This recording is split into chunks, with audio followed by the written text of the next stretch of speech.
반드시 이 일이 있습니다. 지금까지 성경은 한 번 들린 적이 없기 때문에 어느 날 갑자기 이 일이 벌어집니다. 들림받는 일이 있어요. 그리고 난 이후에 7년 혼란이 시작이 되는 겁니다. 이거 한번 봅시다. 그리고 여기에 크리스찬들이 사라질 때 교회당에 모여있다 사라진 것이 아니라 잠자다가 일하다가 사라졌잖아요. 밥 주다가 자기 할 일 하다가 주님 앞에 서는 거예요. 교회당에 모여있다 사라진 게 아닙니다. 이거 봅시다. 자, 7년 혼란이 왜 있느냐? 제일 첫 번째는 유대인들에게 마지막 구원의 기회를 주기 위해서입니다. 그리고 또 한 가지는 이방인을 심판하기 위해서입니다. 유대인 방랑 30년 이내에 끝날 것이다. 2002년 신문입니다. 무려 2000년간 계속되어 온 유대인들의 방랑이고 끝날 것이라는 전망이 나왔다. 유대인들이 7년 혼란 속에 들어가면은 전 3년만 동안 다 돌아옵니다. 자, 이거 한번 봅시다. 지금 우리는 은혜 시대, 교회 시대, 이방인 시대 끝에 살고 있습니다. 징조 나타나고 예수님이 공중에 재림하십니다. 그래서 이제 그리스도인들이 지구상에 사라지고 나면은 7년 혼란이 시작되는데요. 7년 혼란 전 3년만 동안에 주님께서 평화를 허락해 주십니다. 평화 허락해 주시는 이유는 유대인들에게 마지막 구원의 기회를 주기 위해서예요. 그래서 성경에 보면은 7년 혼란 속에서 유대인들이 구원될 것이 자세히 기록되어 있는데요. 이 성경 속에 에스겔 36장, 에스겔 39장, 스가랴 12장, 그 다음에 이사야서 4장, 그리고 이제 다니엘서 12장, 로마서 11장, 요한계시록 7장에 보면은 이스라엘이 민족적으로 구원받을 것이 약속이 되어 있습니다. 그래서 이스라엘 사람 중에 14만 4천 명이 구원받는다고 되어 있어요. 그래서 이스라엘이 2000년 전에 배척한 예수가 그리스도라는 걸 깨닫고 대회개하는 운동이 벌어지는데 이 7년 혼란 전 3년 반 동안에 구원받은 이 사람들이 바로 7년 혼란 속의 성도라고 했습니다. 그리고 적그리스도가 세계를 통치할 때 이 사람들은 한때, 두때, 반때, 3년 반 지나면서 다 죽임당해서 영혼은 주님 앞에 가 있다가 주님 지상재림하실 때 환난 전에 들림받은 사람과 똑같이 이들도 신령함으로 바뀌어서 1000년 동안 망도로 둔다고 되어 있습니다. 그런데 유대인이라 할지라도 지금 구원받는 게 좋습니다. 이방인의 충만한 수가 들어오고 이스라엘이 구원받는다고 되어 있어요. 그래서 7년 혼란 전 3년 반 동안에 있을 일은 3년 반 동안에 평화가 주어지는 동안에 성전이 재건되고 유대인들이 구원받는 일이 벌어지게 되는 겁니다. 그래서 유대인들 중에 이제 구원받는 일이 끝나면은 이방인 구원은 끝이 났고 유대인들에게도 이제 구원받을 기회 주셨으니까 구원받을 만한 사람을 다 구원시켰으니까 하나님께서 끝까지 하나님을 거역하는 사람을 적그리스도 권세에게 넘겨줘 버리는 거예요. 그래서 적그리스도가 세계를 통치하게 되는데요. 적그리스도가 666이라는 이름으로 등장해서 전 세계 사람에게 표를 받게 합니다. 그리고 앞으로 표를 가진 사람만 매매하게 하는 거예요.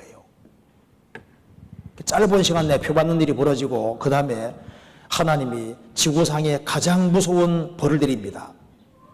그래서 이제 7년 혼란 후 3년 반이 지구상에서 생지옥을 경험하는 거예요. 그리고 이제 마지막 전쟁이 벌어지고 인류가 거의 전멸하는 전쟁 벌어지고 예수님이 지상질이 맞아서 천왕국을 이루시고 예수님이 진짜 왕이 되시는 거예요.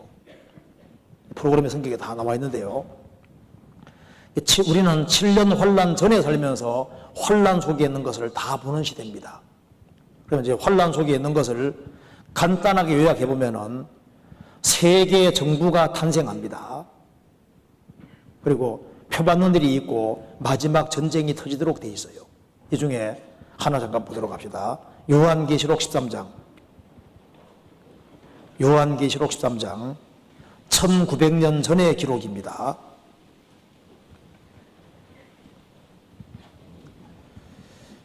(5절입니다)